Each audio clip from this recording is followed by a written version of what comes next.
अपराह्न।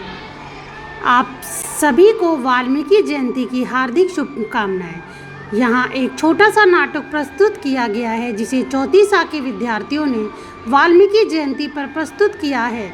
इस नाटक में उन्होंने बताया है कि वाल्मीकि जी कौन थे और कैसे उन्होंने रत्नाकर डाकू से महर्षि वाल्मीकि महाकवि रामायण के रचनाकार बने। हम सब वाल्मीकि का अवकाश तो मनाते हैं लेकिन उनके बारे में बहुत कम जानते हैं।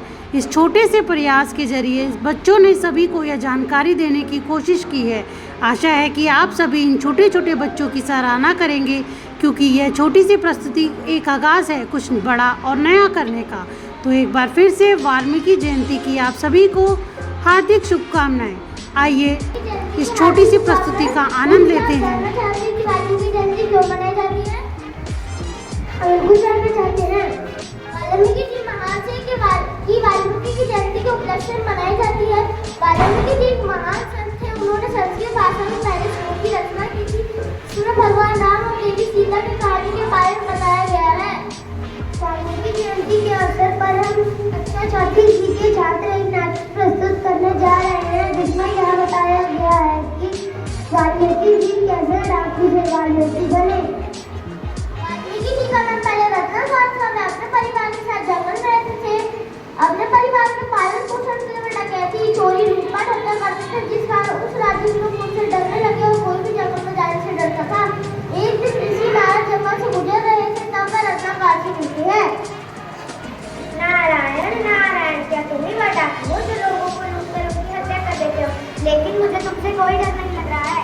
डर नहीं लगता ब्राह्मण? मरने से क्या डरना रत्नाकर? एक दिन हम किसी को तो मर ही जाना है। तुम मुझे बताओ क्या तुम्हें डर लगता है? नहीं, मुझे भी किसी से डर नहीं लगता है। तो तुम जंगल में छिपकर क्यों रहते हो? पाप से डरते हो, राजा से डरते हो या प्रजा से? मैं पापी नहीं हूँ और ना मैं किसी से डरता हूँ। फिर तुम जंगल में क्यों रहते हो?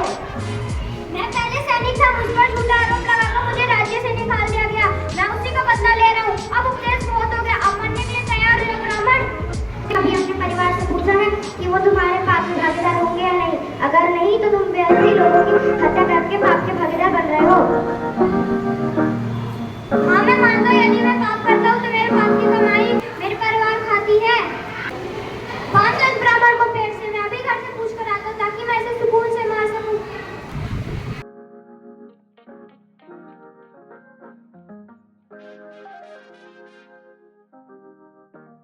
सुनो प्रिय। जी स्वामी। क्या जो मैं कर रहा हूँ ये पाप है?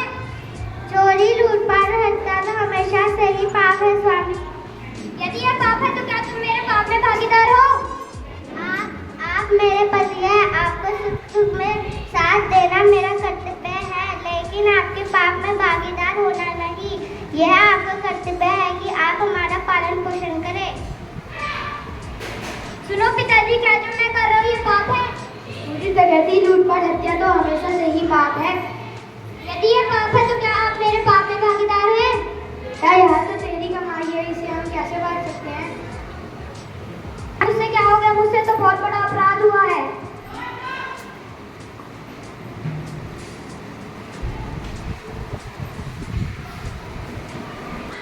मुझसे बहुत बड़ा अपराध हुआ है। अंत में रत्नाकर ऋषि नारद से माफी मांगते हैं। ऐसी छोटी सी घटना ने रत्नाकर का हृदय परिवर्तन किया। यही रत्नाकर ने आगे चलकर रामायण की रचना की और महर्षि वाल्मीकि के नाम से प्रसिद्ध हुए।